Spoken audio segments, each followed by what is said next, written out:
Three, two, one, recording. Tshiamo, how you doing? I'm doing absolutely well, Daniel. How are you? I'm doing very well, thank you. Calling you Daniel. Yeah, well, that's it, you know. Um, w- Some of us know you from very different spaces. I, A I'm few years ago, we used to be aspiring rappers, if I recall. still am. Drop the beat, T. um, yeah, I know. If I've had like five black labels, just start rhyming.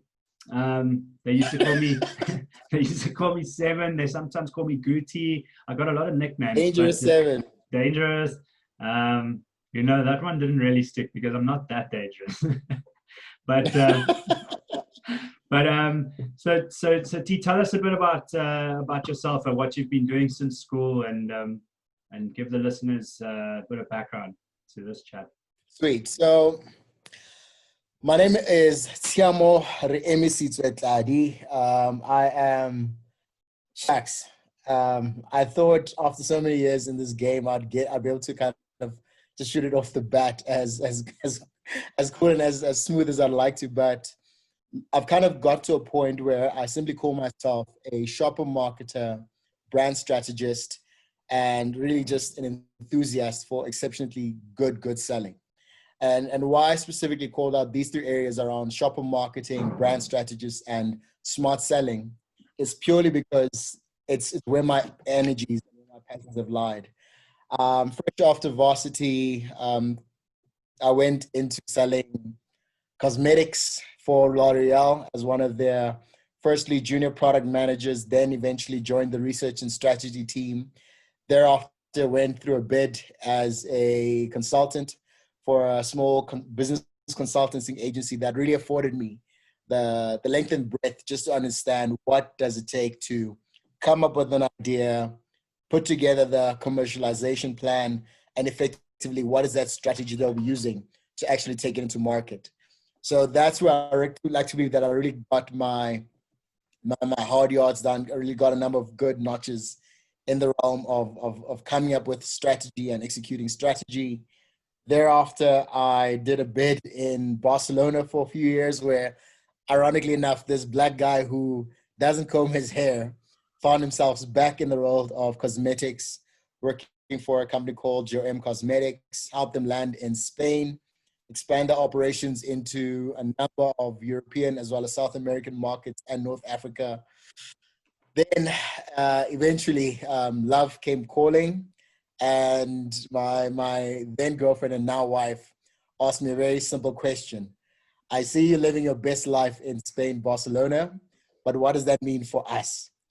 And that's when I took the very noble decision to start looking for opportunities back in South Africa. And that's when I joined, in my opinion, the most underrated advertising agency in the game called 34 Degrees, based in Cape Town as well as Johannesburg. And that's where I discovered my love for shopper marketing. And for those that are not clear as to what are the various aspects of marketing, there is the brand marketing side of things, where it's all around selling you the story around why you love Apple as a brand.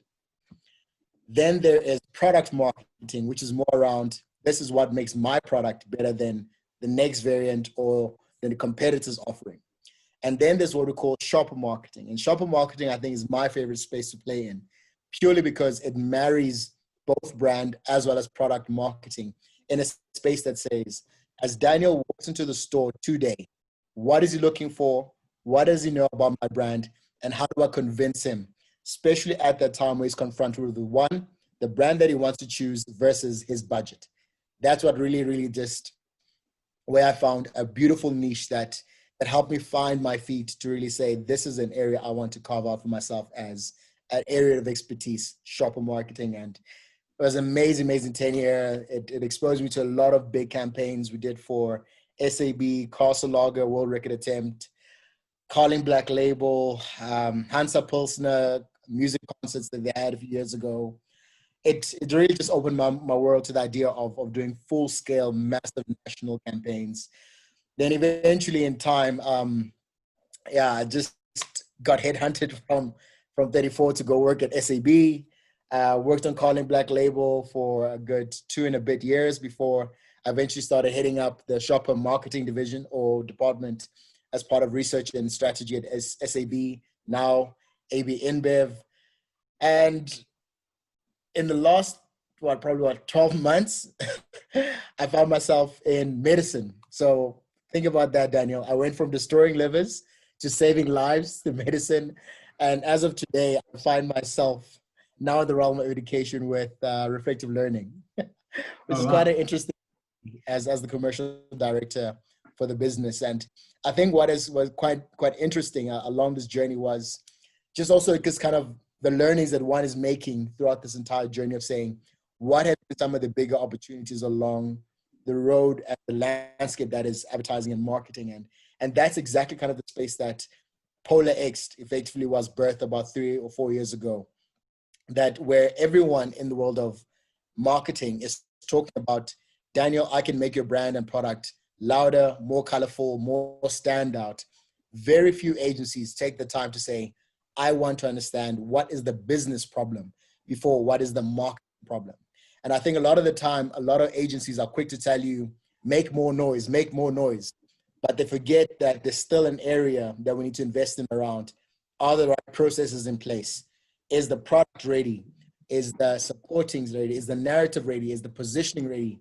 And that's kind of where we started really finding our feet as an agency, headed up by my good friend, Penda Ngongwane, as well as a number of partners and stakeholders in this business who are helping it thrive and really do well. And one of the most notable successes that we can really put out there in the public platform is that through a partnership with a partner agency of ours called Six Fingers, we managed to be part of the IEC campaign that was won a few years ago, along with 34 Degrees. So that's quite a nice, guys, going full circle, where we went from working at 34, starting this baby called Polar X, stumbling upon this amazing partnership with Six Fingers, and collaborating with 34 to win the IEC campaign. I think hopefully some of your viewers participated with the elections about 2 years ago and did go out and vote. And I like to believe that part of that reason they went out to vote was that cool Exe Day campaign that the Polar X team put together under Penda, Grant Hillary, as well as Sachaba's leadership. That has been just phenomenal. Okay, amazing. Yeah. Covered as much as I could. So yeah, that's great. And I just wanted to go back quickly. We'll come back to Polar X and Six Fingers, because I think that's very interesting. When you went to Barcelona, you said so what agency did you go to Barcelona with? So Barcelona was during my tenure at Silver Arrow Consulting, which is the company that I left off L'Oreal. Okay. Silver Arrow Consulting. It was a brilliant dynamic company ran by someone called Mr. Godfrey Sono. Funny enough, no relation to the footballer Jomo Sono. Okay. One of the clients we're working on was exactly as I'm mentioning, called Joem Cosmetics. So they are, in my opinion, the pioneers of this rapid movement of so many ethnic hair care brands that are saying we are producing organic-based products, 100% natural. They were the first to do it, and this was around 2004 when they began. And I only had my first interaction with them around 2009, 2010. And by this time, they had already set up shop, getting distribution done into Clicks, Pick and Pay, before even natural hair care. I mean, think about it, D. Right now, seemingly everyone is talking about grow an afro, keep your hair natural. Right. But they were first to pioneer this before it became a buzzword. They were competing dead head on to your Dark and Lovelies, your Soft and Free, your Jabu Stone. They were competing head on as the first few brands to pioneer this idea that it's okay to grow your hair naturally as it is. Right. And they really just had a nice challenge of saying there's an amazing opportunity as part of an economic development enterprise program coming out of Barcelona, invited by the Chamber of Commerce that side.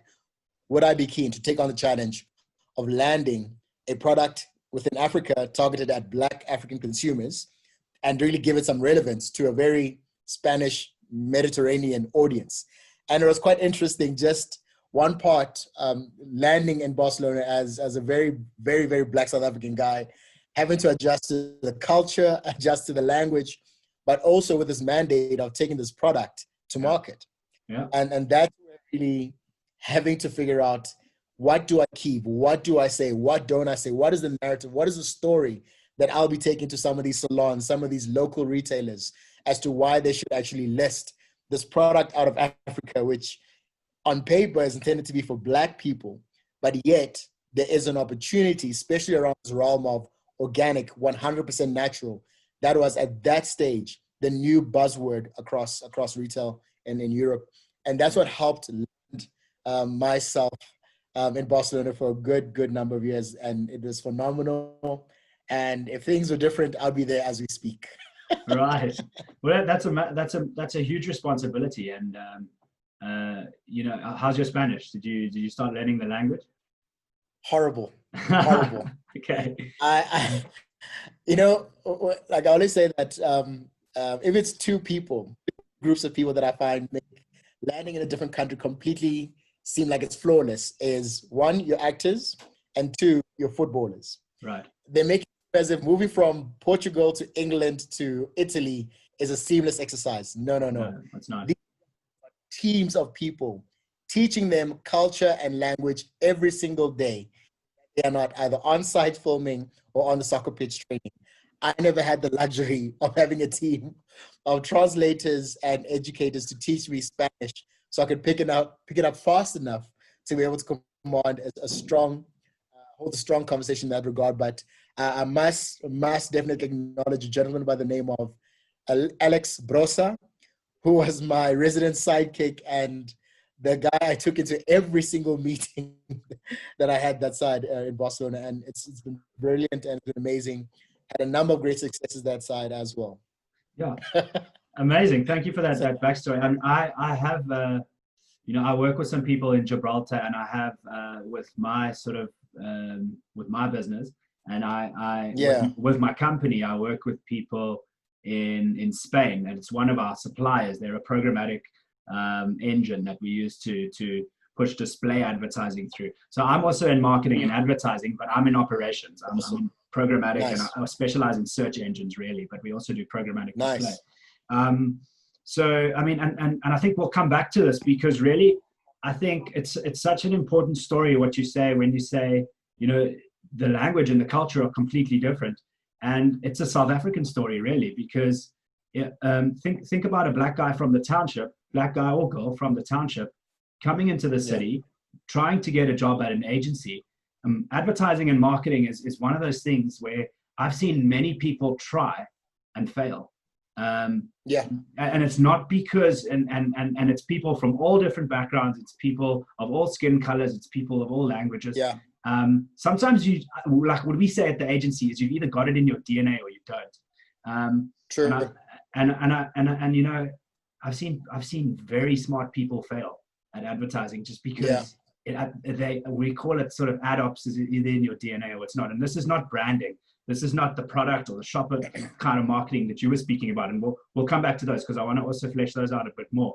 But it's a very your story is a very South African story, because in South Africa we have so many cultures that someone coming from the township who doesn't have a good control of English has to first learn the language and the culture before they even start understanding advertising and marketing. Exactly. And how to push targeting segments, and how to sort of, you know, project plan and do all that stuff that a lot of people in the city already have that massive advantage, and they don't even realize. So I mean you've hit it squarely in the head, D, is that it's so much goes unsaid around the complexity sometimes of entering a new space, new market, and finding your place before you can start adding value. And it's something that I for one, really, really, exactly to your point, just even within the realm of advertising, there's some people that are cut out for it, some people that are just plain not cut out for it. Right. And the challenge sometimes, I think, that I've also learned within business as a whole right now, is the patience sometimes that we lack. We lack to say, let's take the time to equip Tshiamo to become clear on what it means to be a programmer, how to optimize search engines. We lack the patience at times, and sometimes just label that as as a lack of engagement, lack of passion, but rather all they just needed is time to understand. Right. And then suddenly, once understood, they can start adding a lot more value. Yeah. But yeah, that is does the industry have the patience? Is it No, willing to accept? often not. Often not. And I mean, I as a manager myself, I'm guilty too. I've in the last couple of years, I've really changed my mindset because I've found, and I've had about 6 interns or juniors that joined my teams in 2 different companies. My business at the moment is still just me and another guy who we sort of do search engines. I sort of concentrate on the paid media. He sort of concentrates on the organic media. We've got another partner who develops websites, and the 3 of us are a really great team. But for the two companies that I've sort of really worked for in the last 10 years, there's been about 3 or 4, but the 2 major ones, I've had about 6 interns and juniors, and 3 made it and 3 didn't. And what I've learned is that some people take longer to learn, but when they understand it, they just get it way better than someone who learns quickly. So it's not always a thing of, okay, this person's just slow. You sometimes have to have patience, and if you do have that patience, you actually end up with a gem of a worker that will put their absolute life on the line for your company, and the loyalty will always be there. And that's really what you want in someone who's going to push your company forward and help your clients with their brands. And it's something that I had to learn. In the beginning, I was sort of just really impatient, and I think the industry's like that. So I mean, we can speak more to the industry. I mean, there's definitely, I think, and I think you're right, D, that the challenge is getting that balance right between managing your deadlines and hitting those deadlines while still have it kind of also as a business owner, developing your talent pool for the long term. Right. And more often than not, those two sides of the continuum never ever meet. Exactly. They never really meet when you want them to meet, and it's always a tough balancing act. And I think the one thing that I've come to kind of resolve in my own mind is the openness to develop and train. And also, I think something I'm starting to also be a lot more kinder to myself about is also share the responsibility to develop faster with whoever you bring on board as that talent you want to develop. Right. So in a case where you have a young intern joining your business, also challenge them to say, anytime you feel that I'm not pushing you hard enough to grow fast enough, let me know, so that I also know that I keep at pace with how fast you can move versus simply sometimes. And I think it's a tendency that kind of it's a comfort zone a lot of young people have, is especially interns, that they wait for their manager to be clear around what I'm going to do with them as a resource. And truth be told, for us as managers and business owners, we are always stuck in the place of, I need to be hitting certain business goals and targets daily. And where you sit as a talent I need to develop in terms of my priorities, believe it or not, it's in the second half of the table and not on the top half of my priority list. Believe it. To empower our interns to know that I also need you to keep on chirping your way to say, I want to take more, I want to take more. And I say this myself, D, as someone who, when I entered the world of advertising, I was a completely clueless layman's person when I entered. I came from a background where all I understood was the manufacturer side of being a brand custodian. I never understood the jargon of agency. I never understood the pressure. I never stood the dynamics. Yeah. And I was fortunate that I had a manager, the name of Miss Mimi Nicklin, who is by far, in my opinion, Daniel, the best strategist worldwide. Is she in Cape Town, or is she Cape Town or Joburg? She's currently based in Dubai. She's recently launched a new platform called Empathy for Breakfast, which is a great platform, which is really around the mandate. We need to return empathy back into the workspace. And I do commend you guys to check it out. Follow her channel. She's just brilliant, amazing mind, exceptionally brilliant strategist, the world round. She was willing to be patient enough to train me, coach me, and allow me to make mistakes. Right. Knowing that it's going to help build up my confidence, build up my understanding at a pace that I can start also contributing value to achieving the goals of the agency.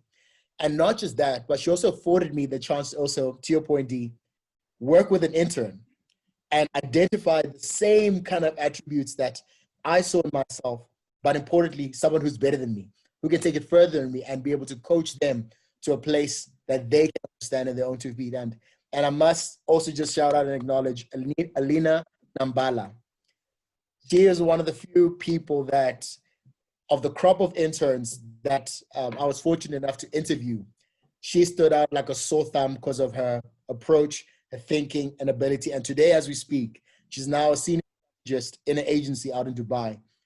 She's phenomenal. She's brilliant. And what I'm saying, D, is just simply how you always need to keep on one part, paying it forward, but secondly, empowering your, I don't say subordinate, but your next in line to be also empowered to know that I can push you, Daniel, as my manager, to help me grow faster, to help me grow at the pace that you need me to grow in order to add value to your business. And it's always a good feeling knowing that you have, at some way, in some form part of someone's journey to be developed as a talent, and now you're able to pay it forward to the next person to say, this is what I've done, and look at how amazing this person has done. I mean, guy, would not want to be an agency in Dubai right now. Just think about it. Who would not want to be in that position? But yeah, so it's quite a nice journey. Yeah. So I mean, no, but I fully agree with you, and I think from my perspective, when I was an intern, first of all, I made way less money than we pay our interns now, but that was sort of 10 to 11 years ago. So I suppose you do need more money these days because everything's more expensive. But also, sure. I kind of look for interns that have what I had, which was a burning desire to learn. I asked way too. I irritated my manager because I would over ask. I made sure I understood everything. I asked way too many questions. My colleagues, some of them are still in the game right now, some of them aren't. They got annoyed with me because Daniel was asking me so many fucking questions. I look for that in juniors and interns, and sometimes when I don't get it, I'm like, this person doesn't care. But the thing about advertising I've learned over the last 2 or 3 years is that not all interns are going to always be in advertising. Some of them are going to go into programming. Some of them are going to go into data. Some of them are going to go sort of coders and programmers, data guys, data girls. Some of them are more creative, like copywriters. Some of them are more analytical, like sort of what I do with search engines. And you got to just let them find their niche, because advertising as a whole is a massive, like you say, I mean, just in what you do, there's branding, product, and shopper marketing. So I've become a lot more patient. Digital also is the new frontier. Right. Digital has reshaped what it means to be a brand marketer. Digital has reshaped what it means to be a brand strategist. Digital has reshaped what it means even to be a shopper marketer. So in my mind, I wish I had done some bit of coding and programming and search engine optimization while I still had the time. Right now, I swear to you, I sit with a number of people in that space and say, what does that do? What does that do? AdWords. Yeah. And Google, it's called Google Ads now, T. It's called Google Ads now. No more AdWords. You see what I'm saying? It changes daily. And the thing about search engines is that organically, you got to work out what's happening with the algorithm. In paid media, you got to work out all the new products and how you push your brands and leverage them into new markets using new tools. Like now, I mean, Google Shopping is also changing things. So the search engine's not only paid search and organic search anymore, it's also Google Shopping. Yeah. And it's been like that in South Africa for the last 5 years, but shopping changes so much as well. When you type in laptop and you see those little images with prices on them, that's the shopping. When you type in hair dryer. Where do I sign up? Where can I sign up for lessons, Brad? Where do I sign up? So speak to me because Juice Ready does search engines. Website goes up either this week or next week. We're quite a new business, but we got the right people from agencies that have good experience, and we're going to specialize in sort of search engines and platforms that use search engines to make them work, and then also analytics and tracking and making sure that you're selling your products. I'm quickly I'm giving myself a shout out here. I'm just pushing my brand. But My really, guy, if you juice. don't do it, no one will. Yeah, exactly. So, and so we call the podcast Juice Ready as well because we're content creators. So Yeah. we creating True. lots of content. The podcast is sort of a side thing as part of that. And Yeah. like the name Juice Ready comes from, your website will rank organically if it's got the right juice. So all the backlinks that point to your site give it link juice. And if your site's ready, it's ready. So I got to shout out my own brand sometimes. Are we talking about advertising and marketing today? We have to live it, yeah. We have to leave it. And if I could just make a quick comment on that point, and yeah. I think what we're referring to in our conversation in regards to what we look for in interns entering the realm of advertising. And I think there's a principle that you alluded to now that can be applied in everything, in every area of life. And that is a genuine desire and willingness to learn and be taught and be teachable. Because I think that is what's currently missing right now. And especially that some of the young people that I've been exposed to is they seem to come in with this idea that I have it all figured out, I know it all, there's nothing you can teach me. But they forget that there's so much still to be learned. And even for ourselves who are more seasoned veterans in this game, we are still learning. Like today, you just told me. No, but every day. day I'm called Google AdWords. No, exactly. And I continue on this journey of learning, Yeah, so now I was going to say, if I get up in the morning, and so I was about to say when I go to work, but we work from home now. And I think it'll stay like that for a while until I'll be in Joburg again in probably hopefully September, October, but that's cool. That's for sales stuff for the company. But sort of if I wake up and think there's nothing I can learn today, I've already failed. So it's so important that I wake up with an open mind. And I think I think the problem with juniors sometimes is they do want to learn, but they haven't really understood how to take criticism. So yes, they don't. Advice is one thing, but sometimes you need to just be able to hear it. You're not working fast enough, or you don't look like you're committed enough, or why aren't you paying attention? Like, why aren't you paying attention? And then it's getting defensive, and it's finding a reason or an excuse. So you have to be hungry to learn, and you also have to be hungry. Well, not hungry, but you have to be hungry to learn. But you also have to be open to criticism. And I mean, I do too. So if a junior says to me, "No, you're pushing me too hard here," or "You need to give me more time for that," I also have to turn around and say, "Okay, cool." But I think the conversation is the key. Spot on, D. Spot on. Yeah. I mean, even just this past week, even in as much as I like to believe that I've matured in certain areas, I still open myself up to criticism, to correction, to say, hey, please proofread this before I send it out. Please just give it one final look through before I share this with anyone. Because it's a good thing to always just have that soundboard, guys, because you'll never really know where you find a weakness or a gap in your understanding up until you open yourself up, to your point, D, for that criticism, that constructive feedback. And a lot of these juniors today are very reluctant to get that honest, harsh feedback to say, hey, you're not up to scratch, but I need you to pull up your socks. Yeah. So maybe the encouragement to any interns watching this is stick it out. Don't stop asking questions. Don't stop being open to learning as much as you can. Yeah. Because even ourselves, and managers and business owners, we're still learning. Right. I mean, guys, did you plan for a pandemic? Just out of interest, as the 10 years you've been in this game, did anything in your planning say in 2020 we're heading into a pandemic, we're ready?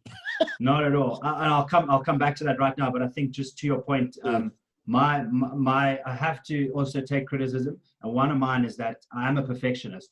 So I try and make everything. I try and make everything perfect. And then if I have 3 clients that need work today, only 1 client's getting their work today, because I'm trying to sort of perfect the work too much. Where sometimes you got to look at the bigger picture and send the work out, even if there's tiny gaps in your work. So I'm still learning every day, and I'm still learning to accept criticism myself. So I think that's an important message for juniors who want to get into advertising and marketing. There's a massive world out there, and really you can not only can you put food on the table, you can actually do very well. if you have the right combination of sort of obviously if you want to get in, don't do it if you're lazy, or if you're not determined, because you need to have a dogged determination in this game. But if you have the right combination of sort of skill and luck, you'll do very well. And then to your point about the pandemic, so we my business and the company I work for, we lost a few clients, restaurants, gyms. No one planned for it. And you can't plan for it. It's just one of those things that happens to humanity every 100 years. So at least now we know it's going to happen every 100 years, but we always forget, and we always forget how good we have it until it's taken away. And by my calculation, this is 98. Okay. Yeah. So I was planning to have an after. 98, as in France winning the World Cup. Hey, dude. Oh, man. So I wanted to come back to a point you made. So it's, we're talking about interns, and we're talking about juniors, and how do young people get into this game.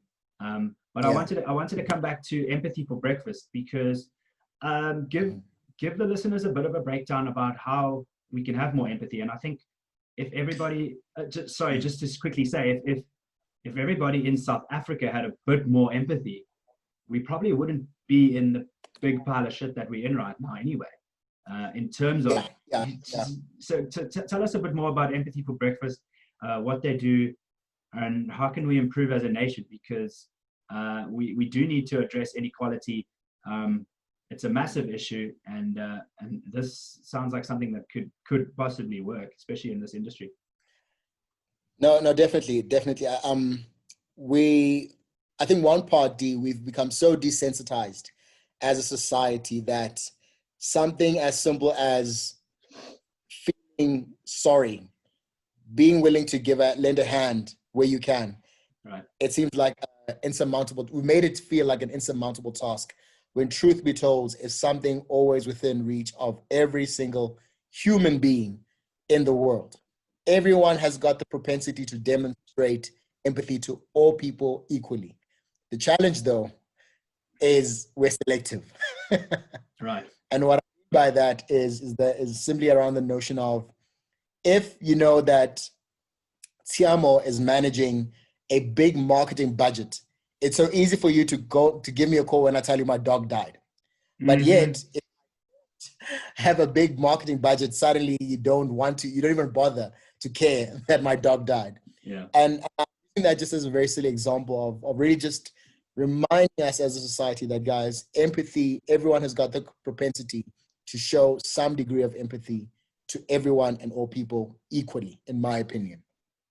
And part of the reasons why I feel it's so important to also bring back the conversation around empathy, and I really hope, guys, that I do justice to this area of expertise. Mimi Nicklin, on LinkedIn, Messenger, follow her, you name it, whatever you can do, check it out. It's really brilliant. She's becoming and really a voice leading the charge of why we need to restore that notion of empathy back into the workplace. Because truth be told, guys, we've made it a very heartless space.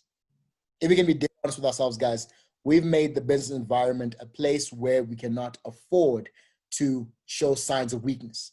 We're so decisive, and sometimes we become emotionless, even some of the decisions that we make. Right. And I think part of the conversation is why even there's so much tension around this as an institution. Do I raise my voice about my stance as a company around Black Lives Matter or not? My question is, where do we sit in terms of empathy? Do you guys empathize with the cry of a marginalized group, yes or no? If the answer is yes, I think if it's within the values of your business, take a stance. But in the event that, yes, we empathize, but it may not necessarily be in line with our business values, then don't take a stance. And I'll use a simple example, of what L'Oreal did a few years ago. L'Oreal Paris, I think 2018, 2019, introduced the world to the very first transgender campaign lead. First transgender model to lead a campaign for L'Oreal. The lady then makes a few statements around police and justice in the States, and guess what? Someone gets kicked off from the campaign. But then a year or so later, Guess what L'Oreal Paris is now running as part of a big social media campaign? Every life is worth it. And the question is, but just last year, you had no empathy when your own ambassador asked for some empathy around this area around, guys, there is a marginalized group that is not having their voice heard. Support me as your ambassador. They completely washed their hands because it was against their business mandate at the time. Because it wasn't trending. Because it wasn't trending. Correct. Yeah. Correct. And now suddenly a year later, when it's the new buzzword to ensure that your product does not get canceled in 2020, they're all about giving a voice to this marginalized group. So I think I'm just using that as a very, very crude example of Right. why we need to honestly ask ourselves, as well as business owners, this hard question that do we have the capacity to accommodate more empathy and demonstrate more empathy to our team, to our organizations, to our clients, to our staff as our employees. And it's interesting that, funny enough, a couple of weeks ago, at the height of the discussions around Black Lives Matter, we were also confronted as reflective learning with the same question around what is our stance? Should our silence be perceived as it means we're condoning the treatment of this marginalized group, or are we gonna make a public stance on it? And the reason why I'm using this constant dynamic between internal discussion, external pressure, it's important for every organization to first review internally what we stand for. Right. Are we representative of are we representative of the narrative that we want to express and project publicly, or are we just putting up a face? More often than not, I have found that a lot of the companies, especially right now at the height of it, are seeing it as an opportunity to save face rather than truly allow themselves to be saying, if we scratch on the surface, is this view around Black Lives Matter true to your organization, or is it just something at face value? And the example I'll use on D is what Disney and Coca-Cola did. If, in my opinion, and guys, I'm up for correction, if, in my opinion, Coca-Cola and Disney were very much for the idea of supporting the Black Lives Matter movement and the charities and organizations around it, they would not have to wait for a George Floyd incident for them to now come out and tell us that they're donating 5 million rand each towards these charities. No, guys. They waited. They waited. Sorry, I was just going to say they waited for another Black person to die. Exactly. If it was a value of the business, if the cause of the marginalized, regardless of race, regardless of sexual orientation, right, was a mandate and a value of the business, they should be contributing to these guys regardless of what's happening publicly. And then when I was going to say, and when it's trending, then they can say, we've been doing this for the last 12 months. Yes. And I for one, D, would really look forward to a lot of brands and a lot of company organizations that are saying that our views and our stance with regards to any marginalized group can be seen. The proof of it is evident in what we're doing quietly without the spotlight on. That for me is the truth of a company that says this cause, this hoo-ha around what and the times that we're in is something we've been living out and fighting quietly, and not been using it as something we can do throw a quick PR spin to increase improve our face value to consumers. And I think where it becomes quite evident, and I hope you'll allow me just to kind of bring it up, is even the notion of how transformed is the advertising industry as a whole. I mean, a few weeks ago, actually, I came across an article around one of the agencies that has now become the first agency to have a majority Black ownership. Now, let me just pause right there. 2020, right? And we have the very first agency to have majority Black ownership. I would ask the question, so what does that mean for the rest of the agencies that are still at play? And why only in 2020? It's like I wanted to quickly go back to your point on, it should be happening quietly in the background. Yes, it should be happening quietly in the background. If you have a stance now on BLM, why did you only have it now after George Floyd died and after it's trendy, after there's a lot more traffic on these hashtags on the social platforms? I think you can get the best of both worlds if you've like I said, if you've had the stance for the last 12 months and you've been doing it quietly, then you can also update a couple, or you can upload a couple of photos of showing what you're doing with the hashtags, get the traffic.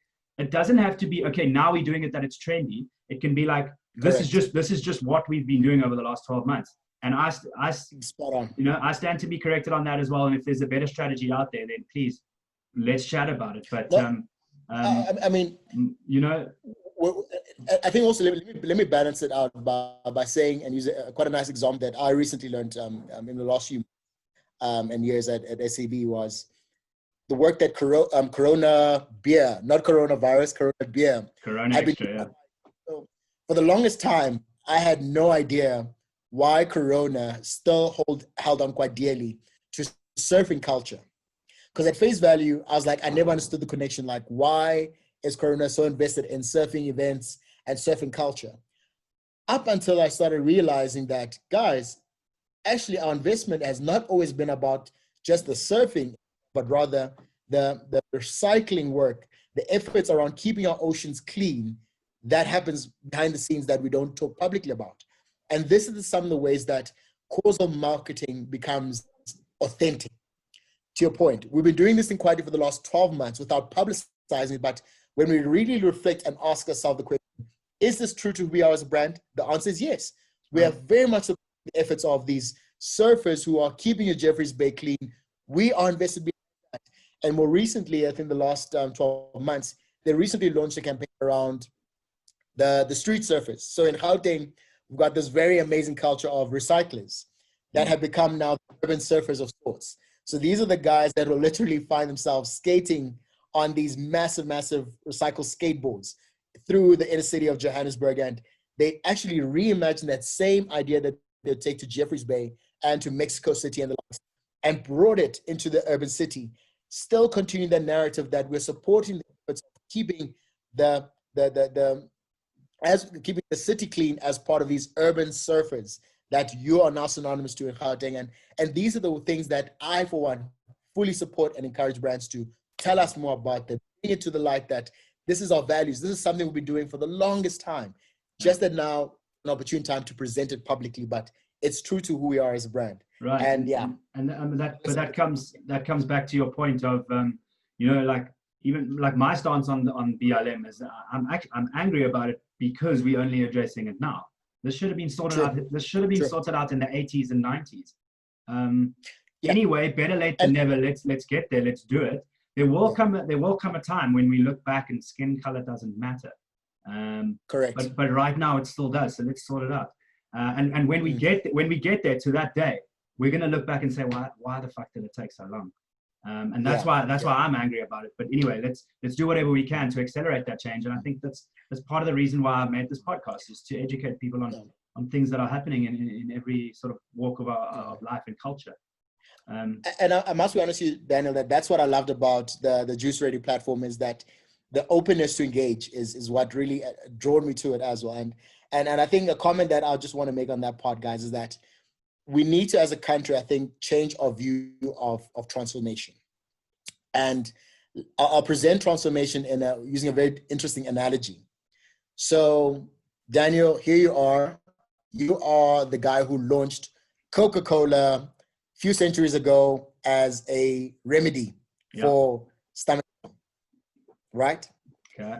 A person who refuses to transform is someone who says Coca-Cola should only be consumed as a medicine and should only be engaged as a medicine and tonic for anyone with stomach issues. Then here comes a junior, an intern, and says, Mr. Schmidt, do you know if we had to add a bit of carbonation to this drink and take the cocaine out? New audience that would love the product the same way your current medicine drinkers audience loves it. Transformation says that'll never work. It'll just destroy my business. It's just going to tank. You're too young. But someone who sees transformation as an opportunity says, hey, here is this intern who's got an idea worth exploring. Right. He's able to size it up as something that could benefit me as the business owner. Why not try and let's see what happens? And look at where Coke is today. Coke today is in a place where it's massive, all because they were open to the idea that it's possible to find people that we can trust with our products, with our ideas that can take it further. And I'm using that just simply anecdotally, D, just to say that I really appreciate just even on your side, your willingness to dabble into soccer, b-boying with Leroy, marketing with myself. And I think importantly, what I like is just the openness of sharing perspective. Because I swear to you, D, there's certain things you have taught me that I would have never thought of because of, if I refuse to have my own life transformed to understand, I need to understand a little bit more about what is this thing that Danny likes so much? What is the thing that I can learn from Danny? And also for Danny, the opportunity to say, D, this is what I'm bringing to the table. This is what it means. This is what I understand. So that potentially today, Juice Ready is something we're targeting a set segment, set demographic. Then suddenly, to your point, D, a kid from Langa says, Daniel, most of the kids that I am engaged with, this is where we search for products on WhatsApp. Is there a way for us to come up with a programmatic search engine that can incorporate a line that you can click on, and suddenly there's a WhatsApp contact for that product that you're searching for on Google? There's always a way. Yeah, that is an element. I'm using that anecdotally as just to really encourage South Africa and the audience listening that transformation, let's change our views on transformation as opportunity for innovation, opportunity to take our ideas further, take our businesses further, but also very much true to being a business owner. Exercise due diligence, be prudent with whom you trust with your brand. Right. Exactly to your point, that there's so many agencies that have died all because they were not willing to be prudent and exercise due diligence to entrust their brands with the right people. And today they're nowhere. But yeah, that's my PSA for today. Yeah.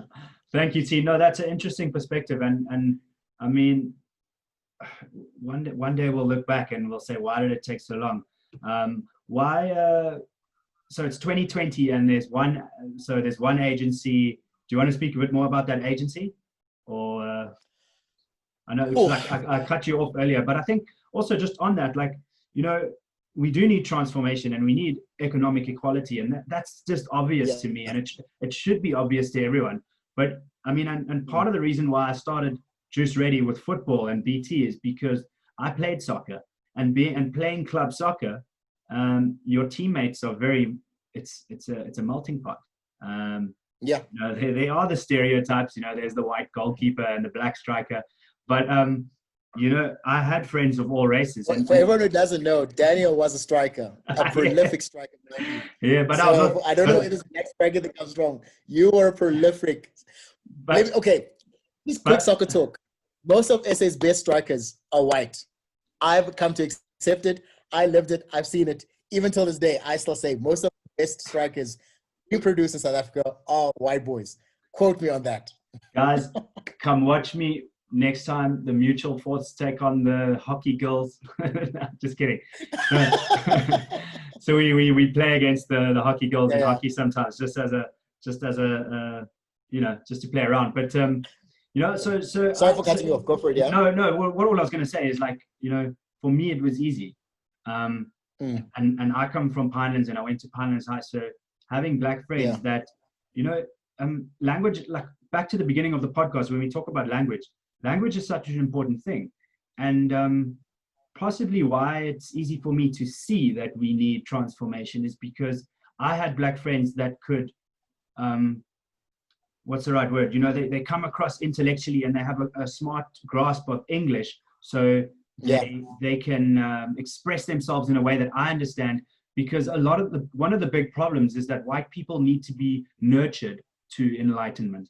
And when we have sort of, you know, when black people get pissed off at inequality, there's rioting and they burn shit down. Who wouldn't do that if you were in their position? So maybe there isn't a person who can intellectually bring his point across. That's why they burn shit down. And that's why I say language is so important. So when it comes to transformation, and look, a lot of the agencies in South Africa, there's white men at the top. And they're not being nurtured to enlightenment, so they think that transformation is not necessary. And you're a product of your environment, and that's why I say I'm lucky. For me, it's obvious. It's not obvious for everyone, but we got to get there. when we do get there, we'll ask ourselves why it took so long.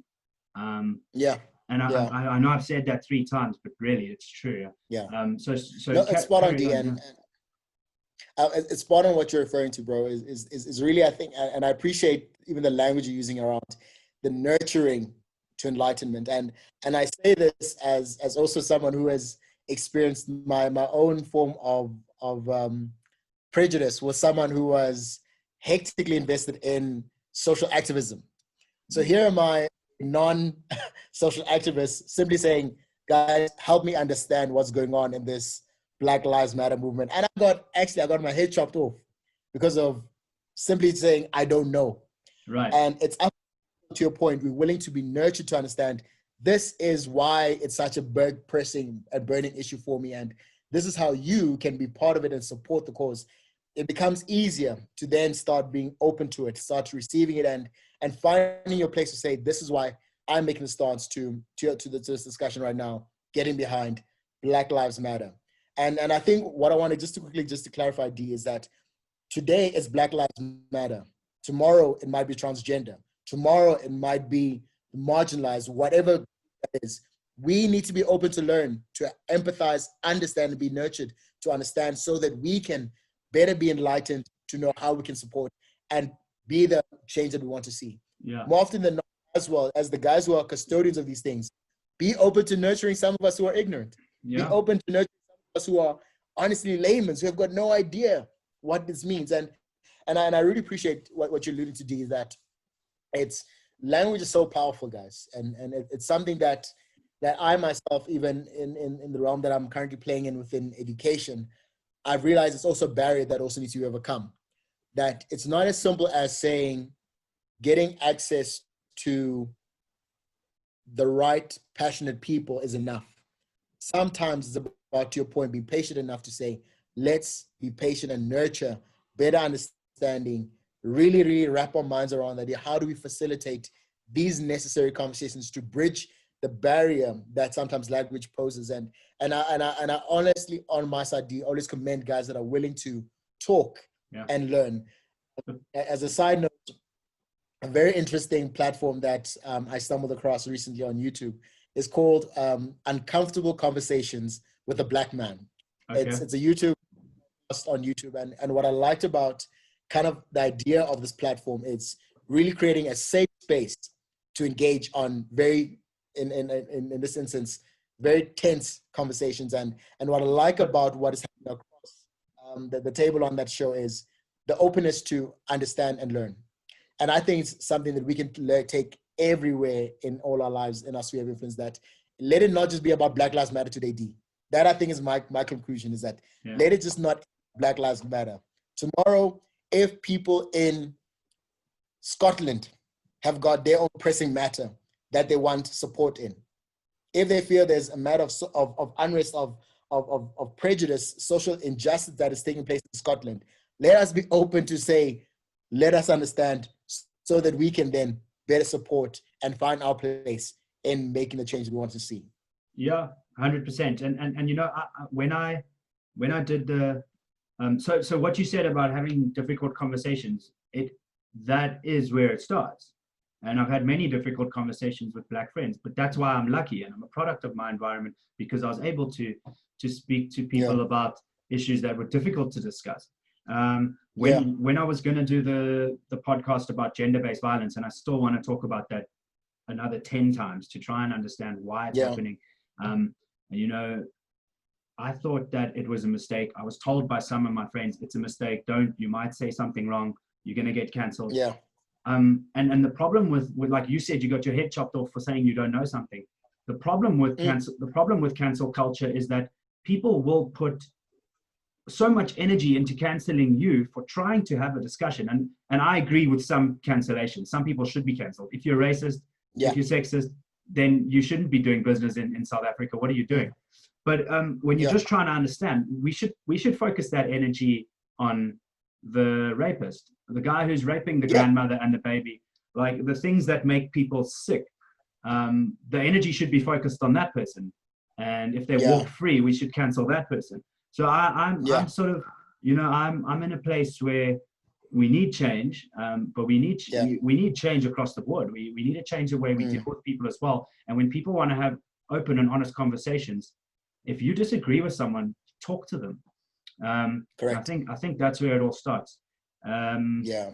So I mean, I'd love to have you back on because we can chat a bit more about. I wanted to talk to you about Six Fingers. So yeah, quickly tell us about Polar X and Six Fingers because that's a gig you're doing now. Eh? Yeah. All right, cool. So no, right now my time energy is in the realm of education. That's me right now. My energies are really helping to really reduce the gap in education, specifically math education. Okay. And I'm working Eugene Peltrit as well as Keelan Whiting for a company called Reflective. We've got an amazing campaign centered around this. But just as a segue, Polar X is the strategy leg of the agency. Those are the ones, that's the agency invested in helping you as a business owner, helping you as a brand manager, product manager, understand what needs to be done and whether the systems are in place to ensure that that can actually is ready for go to market. Whereas Six Fingers is all the pretty fiction, is all the pretty pictures. They're the ones that do the TV ads. They're the ones that do the creative. They're the ones that execute the amazing campaign work that you see on TV. Whereas Polar X work is more behind the scenes.